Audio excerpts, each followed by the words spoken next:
Hello, everyone. I'm Jim Garrison. I want to welcome you to this session of Humanity Rising.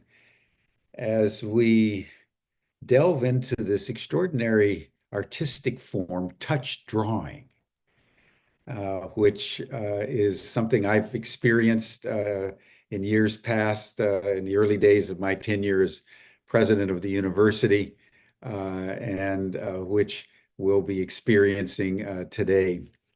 But before we do that, I want to contextualize our experience today in the realm of the arts in the following way.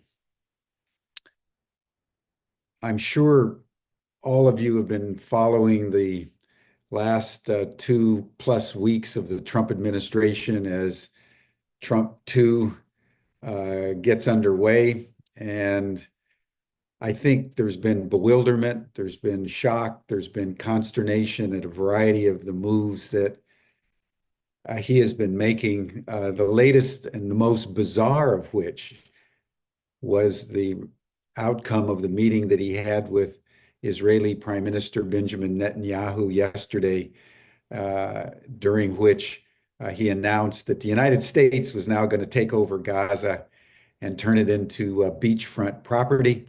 And the 2 million Palestinians needed basically to leave and go somewhere else. He did it with such panache and such casualness that I think the shocking nature of what he is really suggesting might have been missed. That the President of the United States is essentially suggesting that the United States go to the Middle East and own land that has been inhabited by the Palestinians for thousands of years and just take it over, expel them, and turn it into beachfront real estate.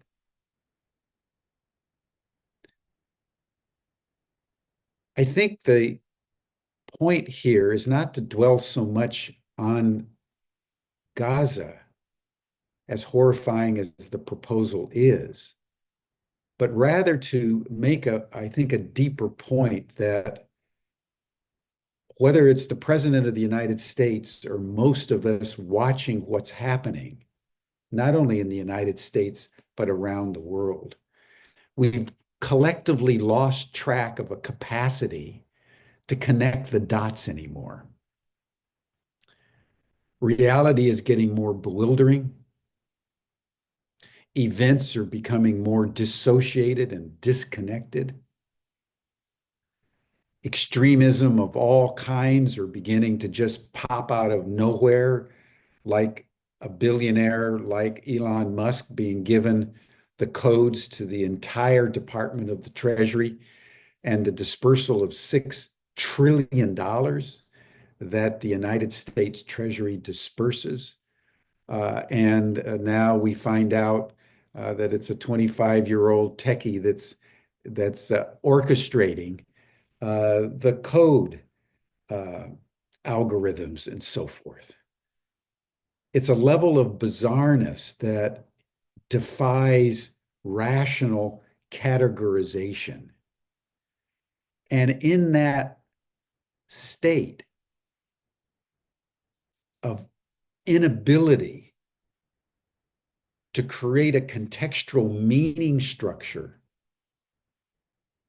that enables us to understand what's going on, the psycho-emotional modalities of despair and anger and frustration and impotence, powerlessness, begin to prey upon the soul. One of the most pervasive aspects of the global community right now, in poll after poll, is a sense of hopelessness, meaninglessness, and expected doom. And that's emanating largely because there's no overarching meaning structure or value structure or governmental structure that is any longer holding the whole. This is very important for us all to understand and internalize at this time, because as that external situation spins more and more out of control, the challenge for each of us is to develop a compensatory interior process that allows us to create as much or more internal coherence to balance the external chaos. And historically and traditionally, there's basically two ways that is available to us. One is through religious and spiritual practice and reflection, and the other is through art. The creation of beauty in one way or another. And they say those of who have looked at brain chemistry, that the artist in creation has the same brain waves as the monk in contemplation. So there's a point in all of us of creativity, of coherence, of meaning making that needs to be activated at this time as never before.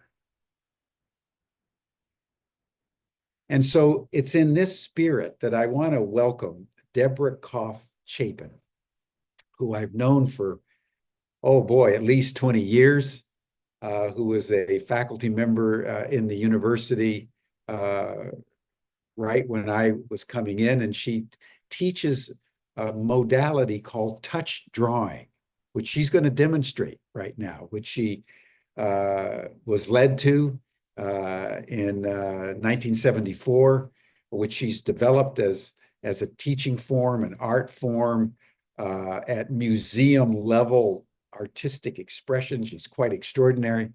And we came into contact with each other recently. And the first thing I asked her to do was to grace us with her artistic presence on Humanity Rising, as we try to discern our way through the thicket of thorns that is our world at this moment. How do we discern? How do we create beauty that engenders the coherence that we all seek? So please welcome Deborah Koff-Chapin. Deborah, you can turn on your video and join us. Hi. And I turn the program over to you with many thanks, and very good to see you again and to welcome you back into our community. Yeah, wonderful to be here. And thank you so much for your context. I completely agree with it, and you're so wonderful at articulating. So I really appreciate that. And speaking of internal coherence, I would love for us to become focused on our coherence, to open, because I work with visual art, but also music as well these days, maybe more than Jim realizes. It's become more and more important in these recent years. And I'd like to just begin with just some moments, because I know you are here live. I love to actually see faces on the screen, but I know that we are here together, and there will be others listening later, and I'd like for us together as a group to come into coherence. So let's begin by feeling our own selves. Just let out a breath.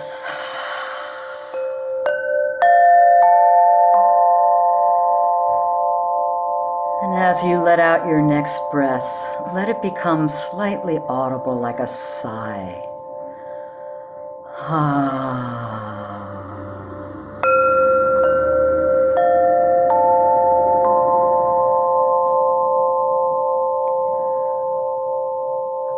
And notice the sensations in your body right now. Just pay attention to the shape of your psyche, physical, emotional, subtle, and be present with yourself.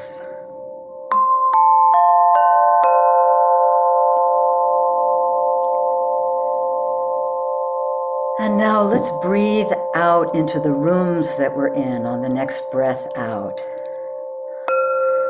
Just feeling a connection with your room, the things in your room, the space that holds you.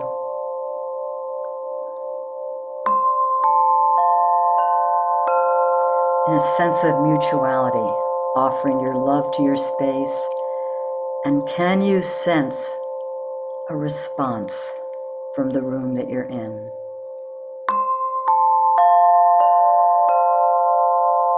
And on the next breath, let's breathe out to the natural world. We each are embedded in some natural world, even if we're living in the city. That's outside of your room. You might like to focus on a special place or tree that you feel connected with. And just again, breathe out, offering a sense of love and connection. And then as you breathe in, just feel that being reflected back in a sense of mutuality.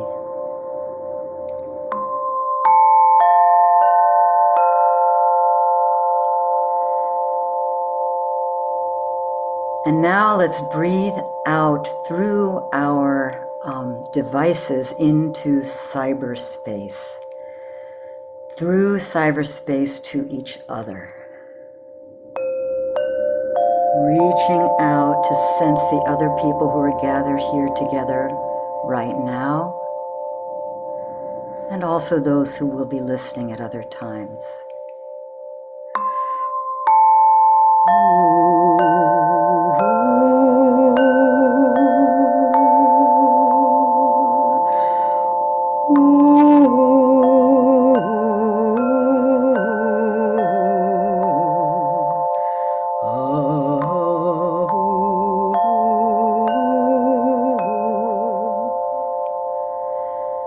And I invite to join us the spirit of touch drawing, the presence that holds this emergent creative process.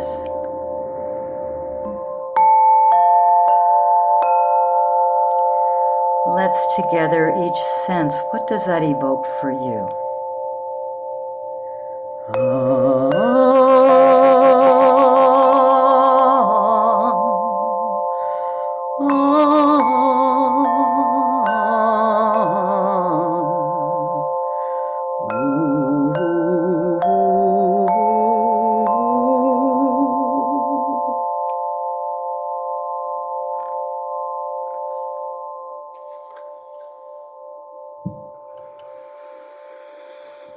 As we feel ourselves gathered,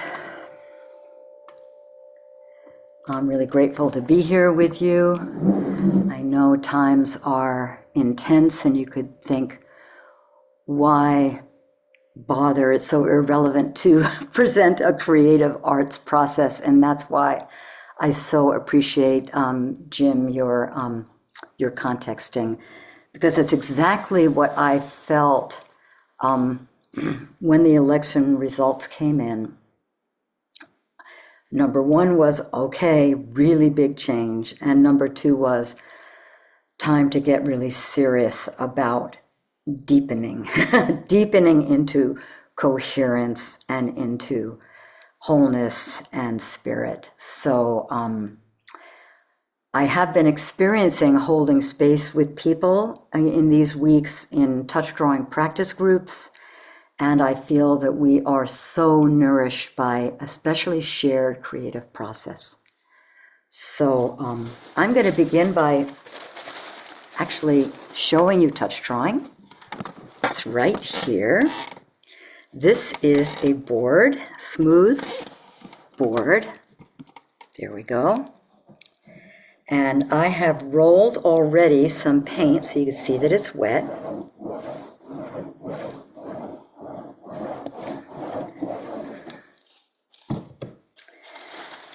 And I put paper down,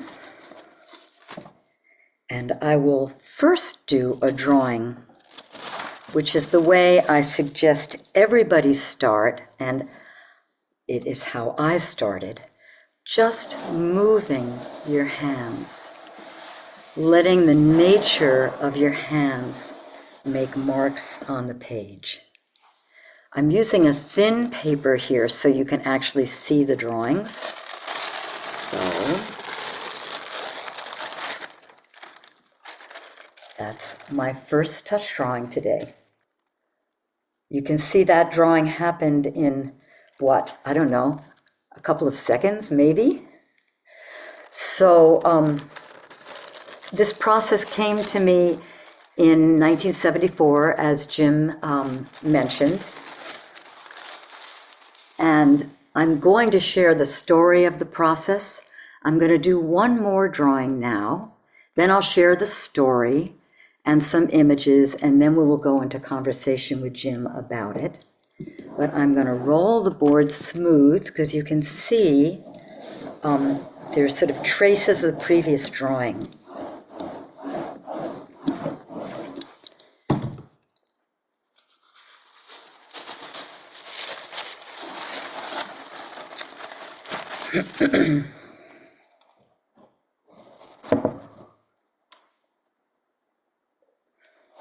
So now I'm just taking a moment of mindfulness. Whenever I roll out the board, it's like erasing the past. So it's a practice of being present with ourselves in the moment, really listening and attuning to what we sense. Rolling is sort of rolling away the past, putting the fresh paper down is this moment of emptiness. And I never know what's going to emerge. It's a wonderful practice for life, for listening and attuning. And I know now I have one conscious intention, which is to draw a face, but I don't know what or who it will be. And once we get into the slide presentation, I'll give you some stories and examples of how this all happens and talk more about it. But I'd like for you to see a living, emergent face right now.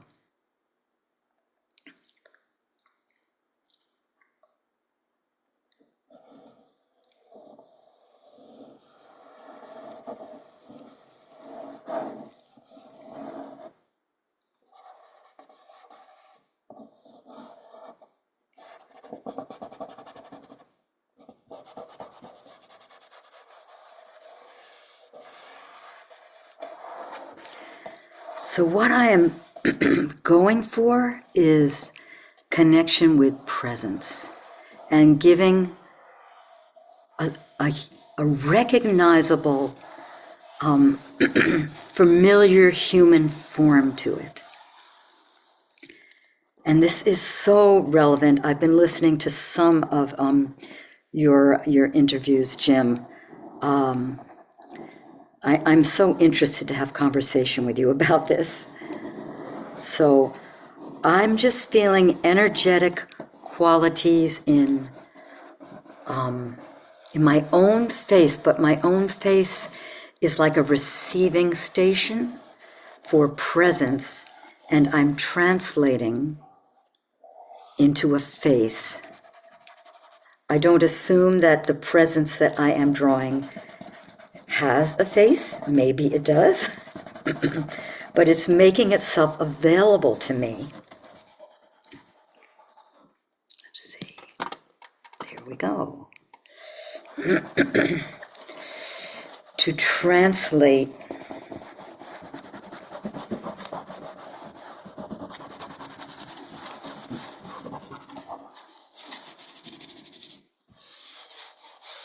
so I'm going to myself, this is someone interesting. Sometimes it feels like a demonstration and it just doesn't really have life, and but this feels like something, someone. And then I pull it off, and you'll see that wherever I press, it's picking up ink on the other side.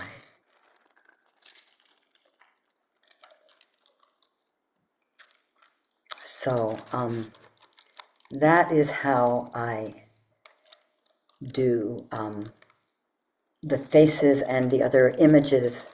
My first touch drawings, you will see, I'm going to go into a story so you can see some of my first touch drawings, and a little bit of the journey of how it evolved and how I, many applications of the process. Usually when I do a slide talk, these days I don't focus on my personal story very much, and I focus more on the applications of the process in different fields. But for this, I felt like I wanted to share some of my deeper understanding of touch drawing as an evolutionary creative process. And so I'm sharing more of my own creative edges with the process and ways that I've gone with it. So it's got more of my own experience than the usual slide talk, and I'm really happy to share this with you. So I will go into share screen.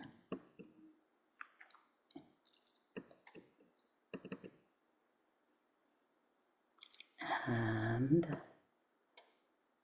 we go.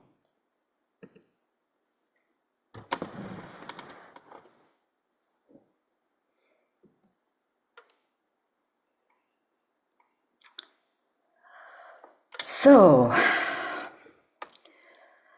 an evolutionary creative process, touch drawing. I'm going to share some of the background of before touch drawing came to me. It came to me in 1974 on my last day in art school. And I just have a handful of images that I created before when I was younger. This actually charcoal drawing of a child was quite powerful for me. I created it when I was 14 years old and teaching myself to draw, using charcoal pencils and learning how to shade and looking at fashion magazines actually. And in one fashion magazine, they had fur coats and little Eskimo children. And I noticed this child and I was very touched. The contrast between the woman in the fur coat and this child. Eskimo is probably not the right term to use now, but when I was 14 years old, I'm speaking in the language I had then. And I was just taken with this child and could look into and feel, it felt like the suffering of children in the world. And it's a pretty large sheet of paper. I was working on the floor, and as it was coming alive, it almost scared me because it did scare me actually, because it felt like there was actually a living being on the paper. And I remember sort of dancing around the piece of paper on the floor and saying, "Why are you looking at me? Why are you looking at me?" And so there was the beginning of sensing that art can help us connect with something, something bigger, something more, something beyond ourselves, and was more than just making a picture. And that was probably one of the reasons that I continued doing art through the years in that time of high school where there's so many opportunities and options. And this is maybe a couple, 2-3 years later. I was painting And I went out into the forest. At this point, I would carry my paints and a board out into the nature and do a painting every now and then. And again, this was a marker, this image. I lay down in the forest, I dozed, and when I woke up, I felt this unity with the green life of the forest. And so I got up and just painted that feeling. So this is this painting is an example of creating, exteriorizing our state of consciousness. And so those are aspects of how I've developed my work in touch drawing. And again, in high school, one of the ways I survived was being able to draw with my rapidograph pen, sometimes during classes. And I noticed when I started putting a slideshow together many years ago, I was looking at old work from high school and I found all these drawings with hands coming out of their heads. Like, why was I having hands coming out of the heads? And so everyone should be able to do a slideshow of their lives, because I have found so many patterns that I had no idea would be significant when I was reflecting back. But these hands coming out of the heads are almost like the latent potential of this process of touch drawing waiting to activate, where the hand could actually directly express what's in the head.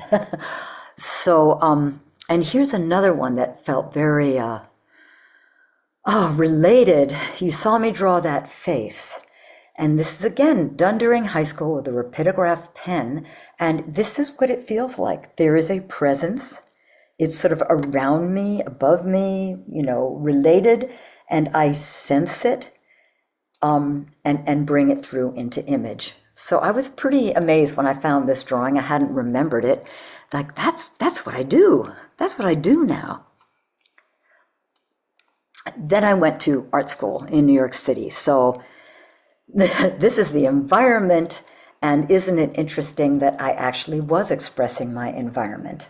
That's me in a loft that I had renovated with friends, and I set a big painting space. And those years, the early 70s in New York City, it was all about minimalism and concept. If you could have a complicated concept with a very minimal actual visual thing, then you were almost more cool.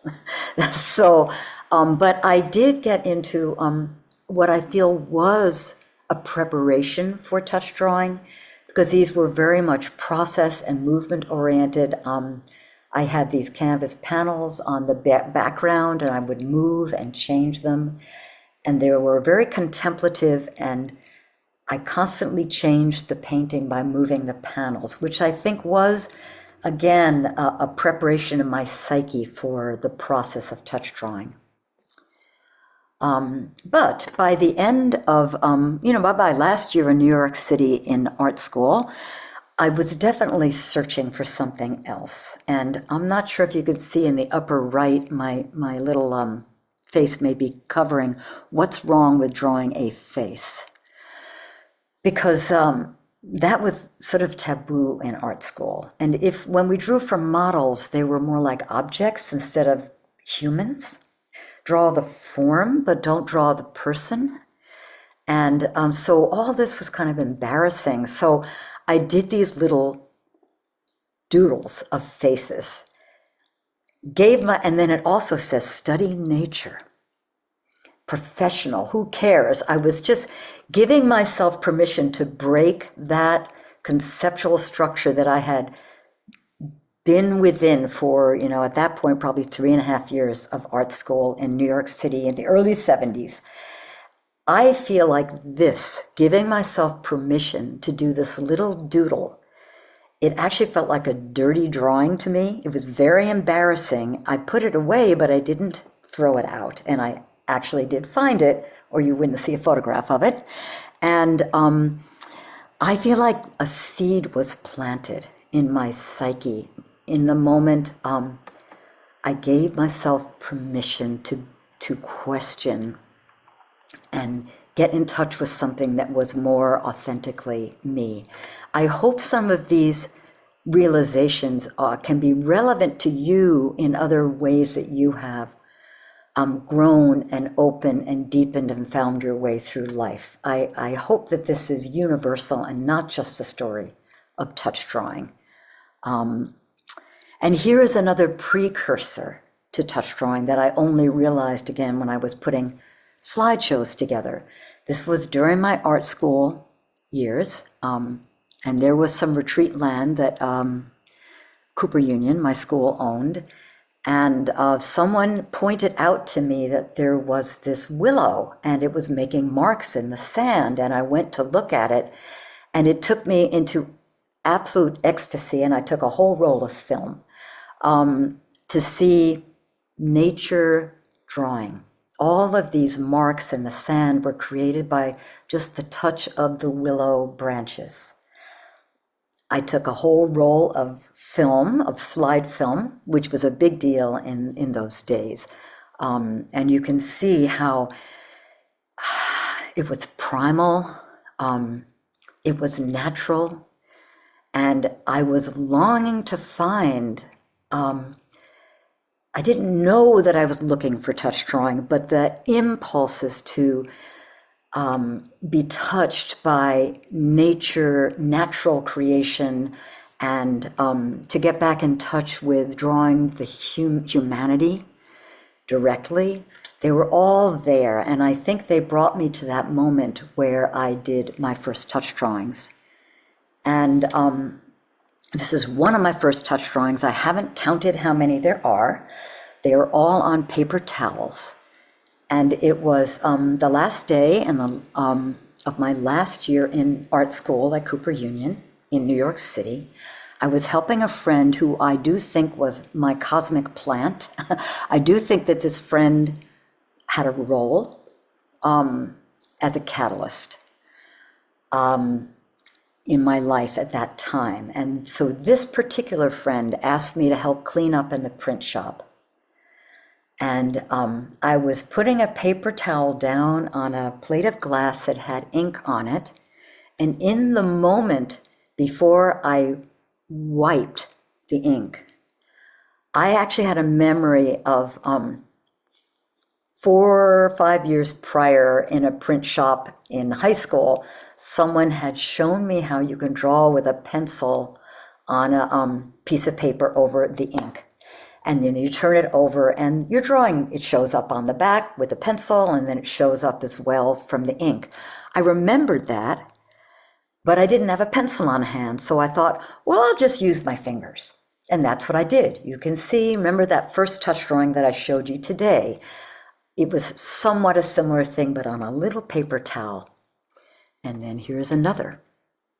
So what happened in those moments of touching the paper, moving, it's like I got unplugged, energetically unplugged. As my fingertips were open to the direct expression, somehow my top also got opened, and this flood of energy started coming through me, and it came out in the form of hysterical laughter. And so I was crawling around on the floor, picking up more paper towels and like on the paper towels and laughing more and finding more paper towels. I had been a very serious art student. So, it was a complete change really of even personality in a sense. It was opening to this, it was like a fountain coming into me of energy and flowing out through my fingertips. So in those moments, it looked just childlike. I recognized the power of the purity of the childlikeness. It felt pure, but it felt like more than that. It felt like this was a process that was being kind of dropped into me, being offered to me, it existed prior in a place beyond time. That was my language at the time, a place beyond time where human cultural forms are ready and waiting for their moment. And it was being like offered to me. And in those moments, those timeless moments, I felt a connection with the handprints on the cave walls. Like this process was an equivalent to the hands on the cave walls to an evolutionary human, where we directly create with our hands. And we can transmit a more fluid, because I saw a more fluid consciousness. I was doing so many of them, they were happening so fast. I understood how almost an instant of consciousness can be transmitted right out through my fingertips onto the page. And I had a sense that it was for a future evolutionary human. It was a creative process that would match and meet a more fluid and quickened human consciousness. As art through the ages has always expressed whatever state, universal human is in at the time. And so I felt like this process was not just for me, it was for humanity, and I was supposed to share it. So I'll say another part of it in a moment. Let me just get off of that and into my own touch drawings. So in those same moments, besides the natural sort of wiggly, organic images, then I started doing faces. That's where we come to the faces and what's wrong with drawing a face. Embarrassing, right? This is what I do on my last day in art school. But because of the bigness of the presence of this process, I valued these drawings, even though they looked like nothing. And all of that is what helped me continue to do this process, even when it made no sense and it looked like chicken scratch and no one was particularly interested in it. And here's another face. So faces, I'm projecting my own face right on the page, and look, it's changing and changing and changing. And so I realized here as well that it was helping me to change, and I became more aware of that as I continued doing touch drawing, which I'll share in a moment. But there's one more aspect that came to me at the time, in those moments where it was sort of like the package of touch drawing and its potential was sort of dropped into me. There was also the sense that it was coming in response as a counterbalance to technology. And I didn't think a whole lot about that at the time. 1974, we did not even have computers, let alone Photoshop, let alone anything. But it's gotten particularly relevant to me in the age of AI. And my sense now is that,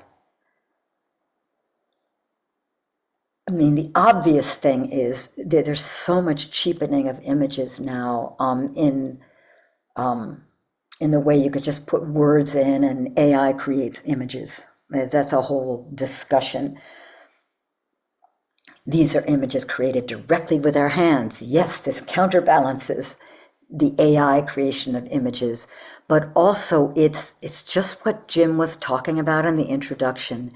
This process helps to ground and ground us in our soul, our bodies, our souls, and grow and strengthen our humanity.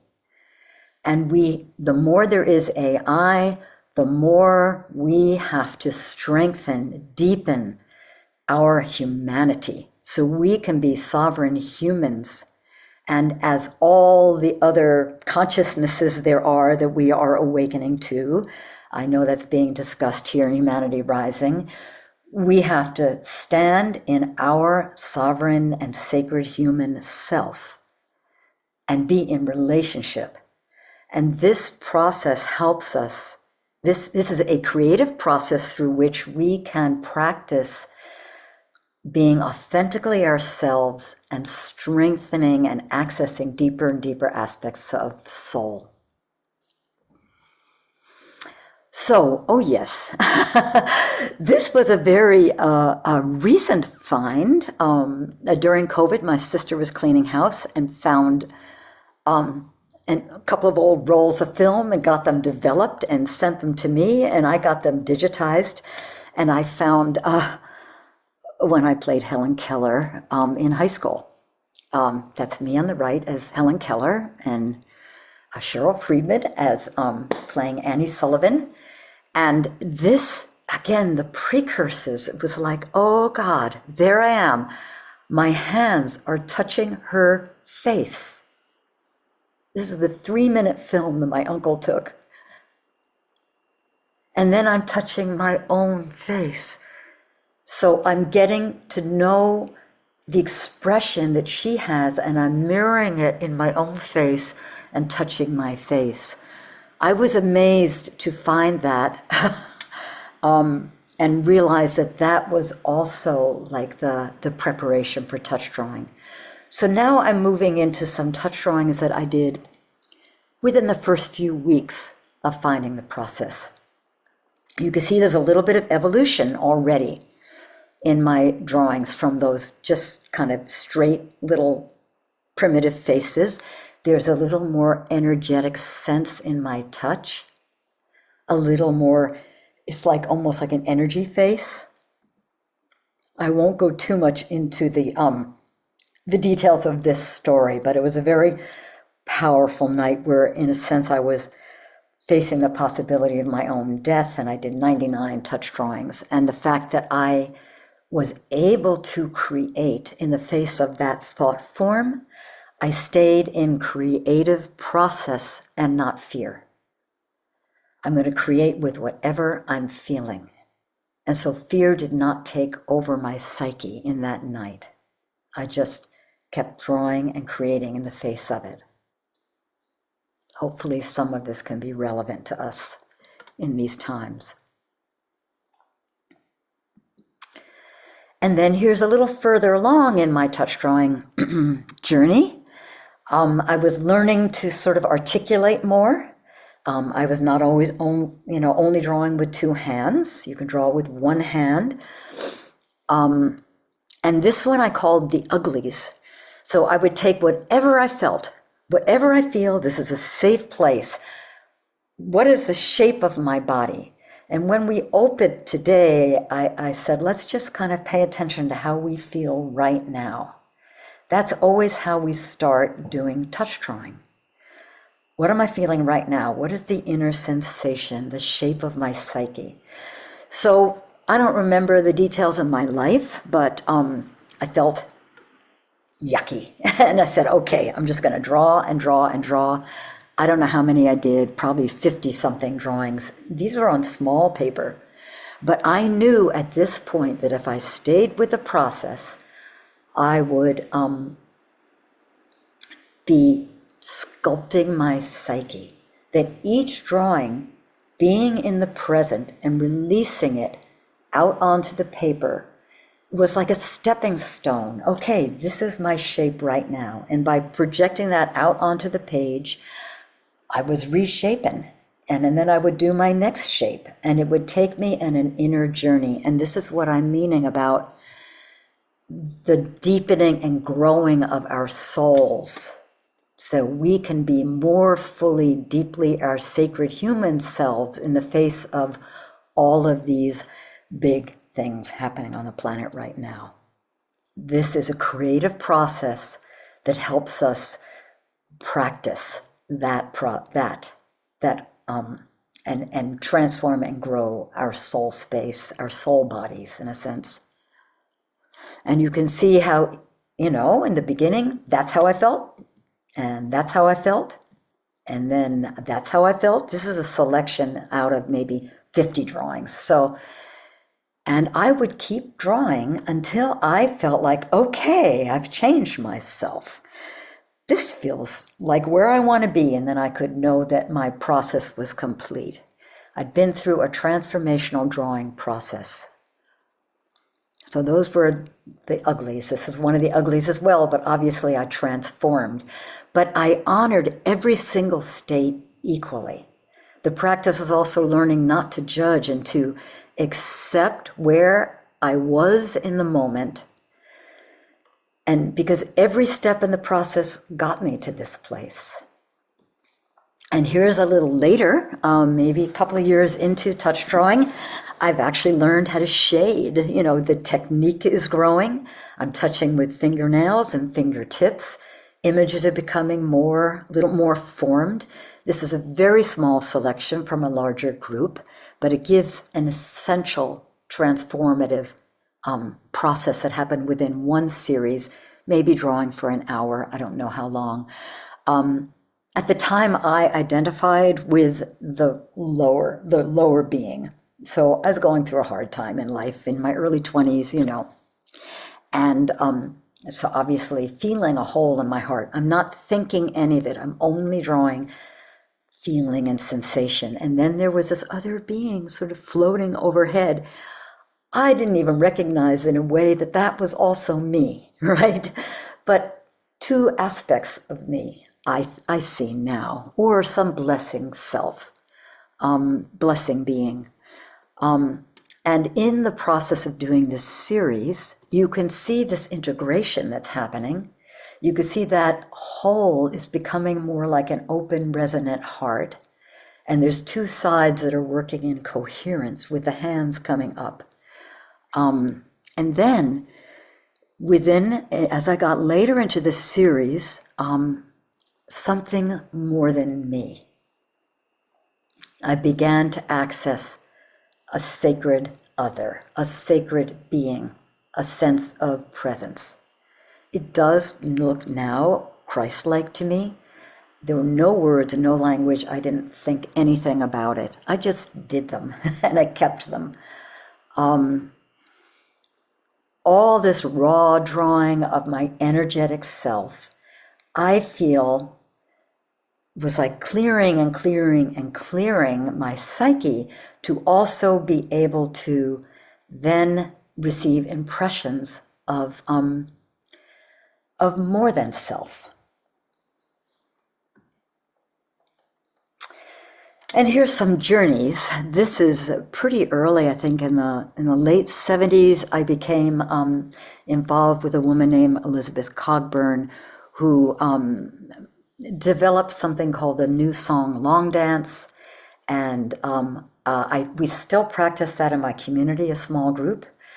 But she took us out. We went into the Escalante. This was the most elaborate journey, and we did a ceremonial dance, a very contemporary, inspired by the native dances, but very contemporary. And so I can't go into detail here about that, but I also would bring my touch drawing materials all the way out there. I don't know how I did it, but there they are. And this was like 100-foot, 200-foot wall that I'm up facing and doing my touch drawing. Here is a touch drawing that I created during another one of the long dances with Elizabeth, and I think we were out on a beach. And again, this is that sense of the self and the sacred other, in a sense, the thou, the sacred thou, that emerged, that I did actually during a long dance ceremony. And this was done in the 70s. This is old. Many, many ways of applying the process. That's me in the hospital in 1986. When I was giving birth, I had some complications, wanted to do a home birth. Won't go into the story, long 32-hour labor, but I brought my touch drawing materials to the hospital and drew during contractions, just for part of the labor. But I have to say that this was done during a contraction. And my experience of the pain during contractions was completely different. I was creating with the pain. So I was witnessing it. Oh, how do I feel that? What is the sensation of that? And as I was doing that, the pain kind of expanded and it had a larger space to hold it. So I didn't, it wasn't as all encompassing. It was held in a larger space. It wasn't as concentrated. And so I did a whole series. That's another contraction. Here I am in contraction. What am I feeling in my body? Also, that's the sacred other within me on her way. And then over the years, so there's the work within my own self and getting to a point where I really wanted to just take in larger kind of human, cultural situations and speakings and draw and interpret them, feel the presence of the cultural evolution, be a part of that, be immersed in it, and create images. This is a photo when the Dalai Lama and Desmond Tutu were in Seattle at the Seeds of Compassion, and I managed to make a connection and be in the place where all the media and the camera people were. So I loved being the cosmic media here.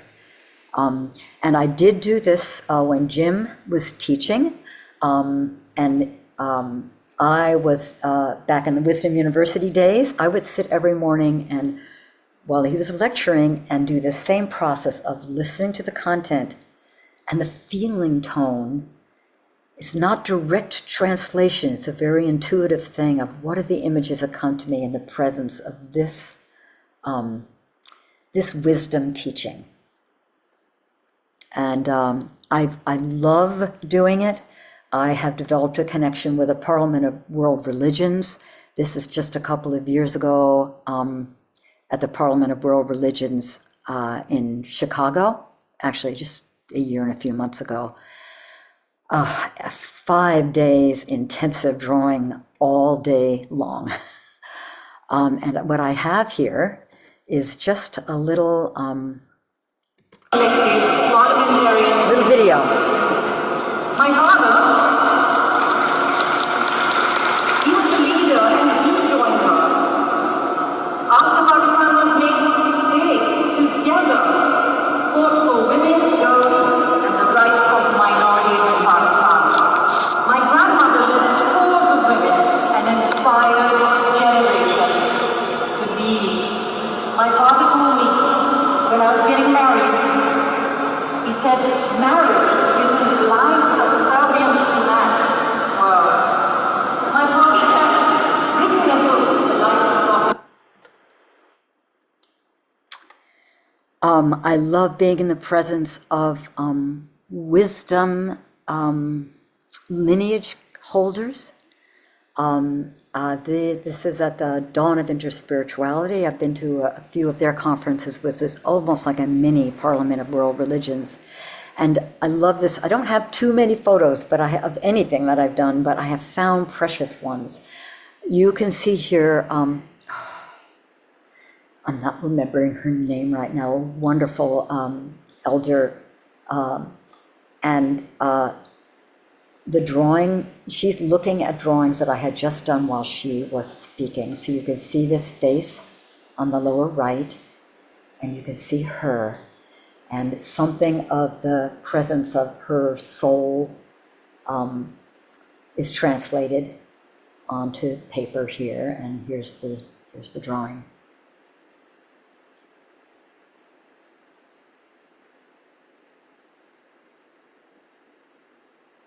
And that's at the Parliament of World Religions. You can get a little sense of the magnitude. Actually, I filled way long boards, and I filled the back of those boards. I don't know, about 120 drawings. So it's quite an intensive, but I love that immersion. Here I am in Rosslyn Chapel. I've also drawn in Chartres Cathedral. I don't have any pictures of me doing that, so I'm not going to share that here, but when Wisdom University purchased a little apartment, and I was in touch with Jim back then, and he said I could, yes, rent it at a very reasonable rate, and I was on retreat for 5 days, and every day I went into the Chartres Cathedral and I did touch drawing. And no one cares. I've gone into all these places, it's fine with people. So here I am on the floor of the crypt of Rosslyn Chapel. And you can see that's my view. And I've actually been to Rosslyn Chapel, I think 5 times. It's become a little bit of a sacred home for me. I'm rolling out the ink onto the board there. And here's the other video that I have. Just pulling the drawing off the board that I've just created, an expression of the spirit, a presence in Rosslyn Chapel.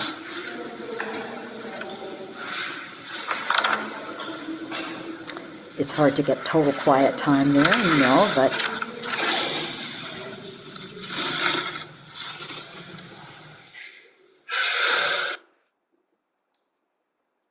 and I was very much blessed to also have a journey in Guatemala with Tata Pedro Ruiz and his wife, Nana. And we went to Tikal and some other temples, and it was just us. It was a little like personal journey. And he said, you do your ceremony. I'll do my fire ceremony. You do your ceremony. And I felt so affirmed in the fact that a deep lineage carrier could see and honor my touch drawing process as a sacred ceremony. And there we are in another temple. And this is one of the drawings I did. I did very, very subtle touch-ups to a few of these because I created a deck called Portals of Presence, and they are of faces that I selected from all of these journeys and these people that I've drawn for. Jim is actually one during a wisdom school in the deck. This in Guatemala, I felt like, whoa, how do I find these? They're different. It really felt like I was in the presence of something different, not familiar, and trying to find the way to give form to it. Fairy and Human Relations Congress, I've gone for many years. It's become a community for me. This is a gathering of people who have various versions of attunement and relationship with the consciousness of the planet, subtle beings, fairy realms, but it's much more than just like, little fairies. It's relationship with various dimensions of life on Earth. And here I would sit in the center of the field during the Saturday evening ritual until I became one of the people who held the ritual. So I was sitting in the center of the field, everyone was dancing in the field, I was doing these touch drawings, and someone came over and snapped a picture, again, one of the rare pictures that I have.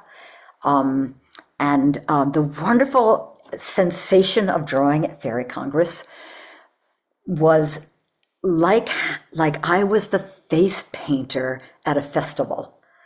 And lining up were all these beings who wanted to be painted as a human face. It's like they wanted to get their human face painted. You know how sometimes face painters will paint an animal, so someone looks like an animal? It kind of felt like they were lining up and I could give them a human face. And I have continued doing that for so many years. They do a closing ritual. Now that's a time I draw faces. And I feel like I'm just inviting them to join this ritual and come through my fingertips. Some of the beings have been present with us there. And this is just most recent. This is, I think, in late September, early October this year. I also go out into nature. This is Coma Colshan, or Mount Baker as it's known, but I like to call it by one of its native names, in the Pacific Northwest. And I hike with my drawing materials and I plop myself down and feel the presence. And again, it's a translation. I see it as a translation, and that the human face is a language and something that we know and we can relate to as humans, and the human form. And that these beings, like the spirit of the mountain, I am in relationship, I'm opening to, my attention opens to the presence, and I allow it to meet me in my own face, which is like my alliance space. David Spangler would call it an alliance space, where we meet, where I'm in my sovereignty. So it's not like, like when people channel and something comes into them. I create a subtle field around my face, which is a meeting place for this presence, and I can allow it to, I translate its presence energetically into a face. And that's how we can feel relationship, because the human face is such a universal communication tool for us, communication medium for us.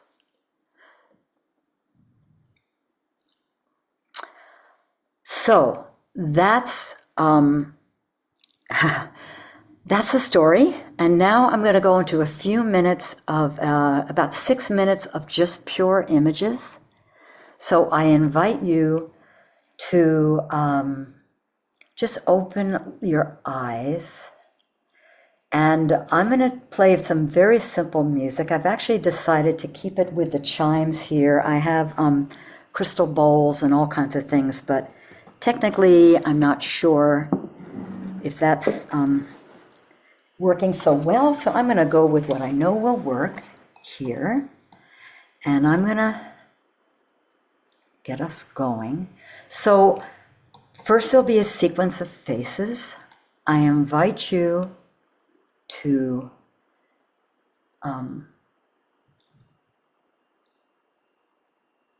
there. I invite you to just gaze. The first one will run a little longer, and after that we'll be in a flow. Just gaze. Actually, this one was created in Rosalind Chapel, just to let you know.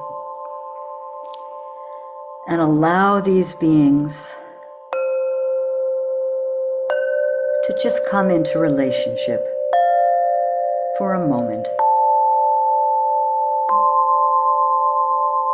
Feel their presence.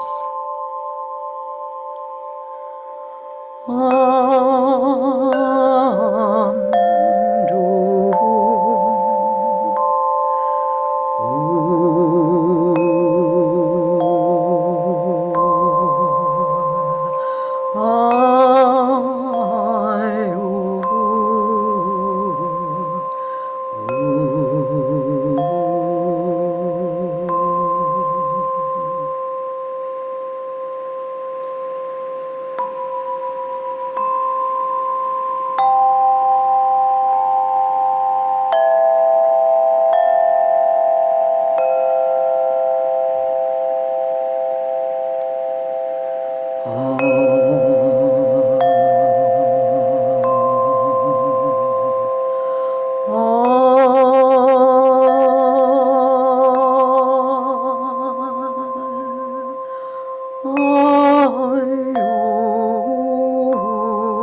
And now some imagistic touch drawings that were created with layers of color, just to share more of the dimensions of imagery.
Wow. I feel almost hypnotized, mesmerized. Good. Just listening to your chimes and your voice and then keeping my eye right on the photos, not the photos, but the drawings is really quite it's a meditation in and of itself. So thank you. Thank you. Thank Yeah, you. yeah. So, Well, That's let me ask you a couple of questions on this because I think it's so self-revelatory about who you are. hmm, I mean, I think I learned a lot about your psyche, hmm. and I'd love to have you just speak about that, that this is a process of drawing that which is within to the without in a tangible way. And I would imagine that your spiritual growth and development, Deborah, has been accelerated thereby, and that you, as you've drawn, because you have to go deeper and deeper and deeper. And Yeah, yeah. so tell us about the kind of the therapeutic nature of this work. Um, well, I can share about that actually more in how I see it working in other people, Oh, because please. teaching the process has been core. I put a lot of my life energy schlepping my materials all over, and uh, um, I just what I see is that it's not just for me. I see how it works with other people. Um, I see how it is universal if we give people that space to just move. You don't have to have art experience.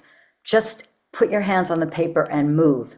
And Mm, something engages energetically with this process. mhm, Something engages in, it's like there is this connection that happens.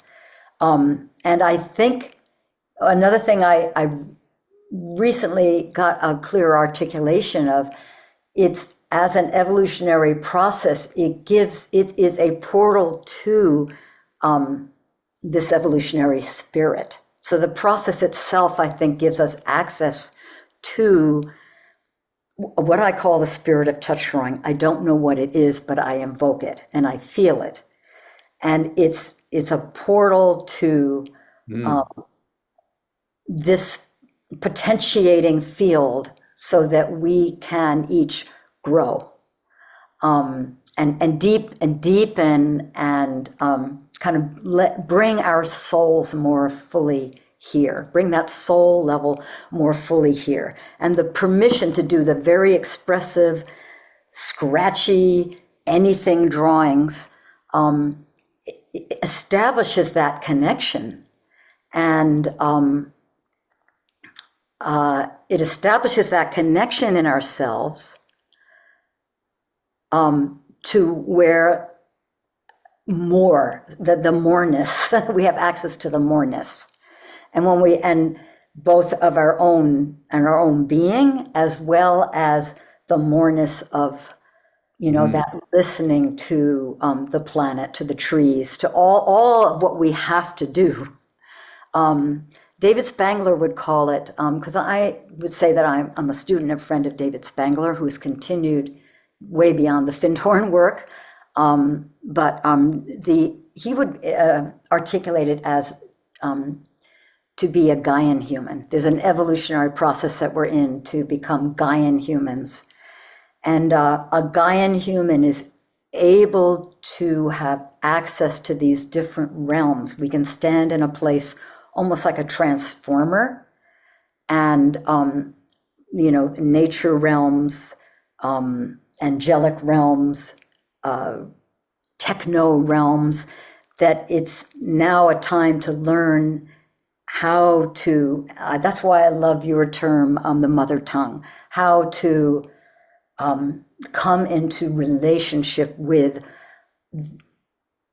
presences in all these different realms, and that humanity evolutionarily in Gaia has a role to play. And so there's so much, the talk of extraterrestrials, which probably you would say is the stellar beings, but I'm not sure how that all fits together.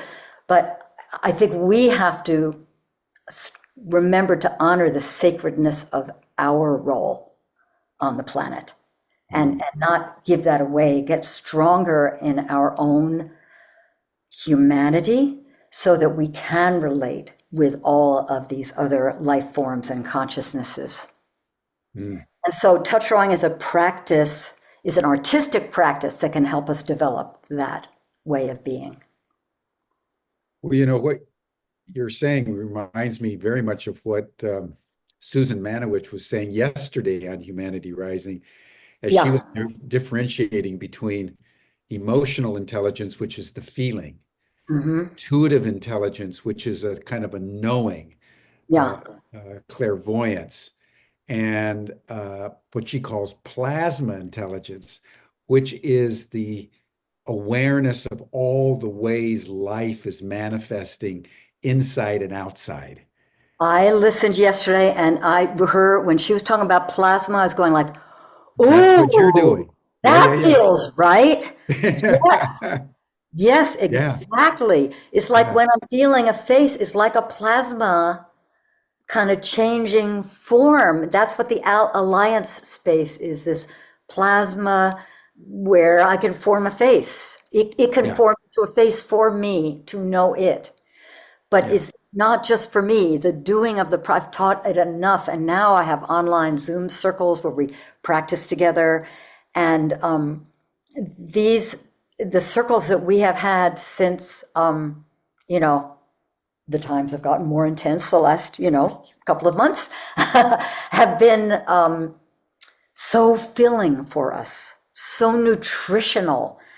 So, it's like we're being fed, nourished by this maybe evolutionary energetic that it can renews us so that we can go back into life. And that's why I loved what you said at the opening of we have to resource ourselves. I don't remember the words that you used, more and more deeply to be able to meet these times. And these creative practice groups, which can happen, we need to be gathering in all kinds of ways. But I've been experiencing more potency than ever. So there is, as difficult and awful as things are, yes, the only way to handle it is to deepen and strengthen, but maybe it's catalyzing us to go further, to enliven and ensoul the planet further. We're being forced to, really, just to be able to stand whole. Well, I like the way you just put it, that this is a time of gathering ourselves together. Mm-hmm. Yeah.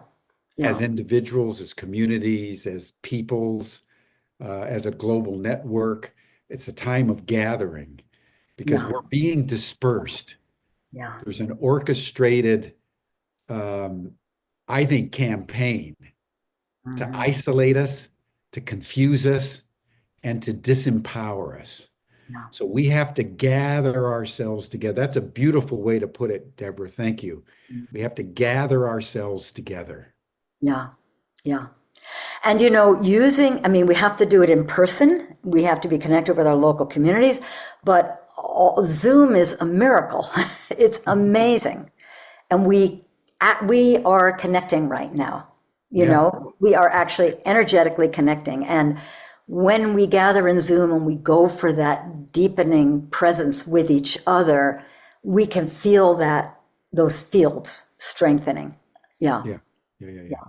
Well, listen, thank you so much. I think this is a good moment to retire to the after chat so we can gather together with the cherubs that join us so that you can interact with them directly and personally. Wonderful. That'd be just great. But thank you so much. I'm just in awe of the mastery you've developed with your craft. It's quite extraordinary. Well, it's just It's quite extraordinary. I mean, you make it look really easy. And, I really focus so much on the teaching of the process that I haven't shared as much about how I've been doing it. I just have thousands of drawings, piled up in places. But so thank you for, the possibility to also share that aspect, because hopefully it shares the potential of this process and the practice that it is and what's possible. Yeah. And what's your website so people can go? It's touchdrawing.com. Everything's there, all kinds of things. Touchdrawing.com. Very rich website with images and all kinds of things. Yes. Yeah. Good. Thank you so Have a good much, Deborah. process. Thank you, So Jim. that'll bring us to a close for today, everyone. You'll be able to join Deborah in the after chat. You'll see the link that Stan just put in the chat box, and you receive the link in your Zoom reminder for today. And then tomorrow, we're going to begin a 2-day program on the extraordinary phenomenon of Eros and how we can activate the Eros within, which is at the heart of our generativity and our creativity. So thank you, everyone. Thank you, Deborah. Bye for now.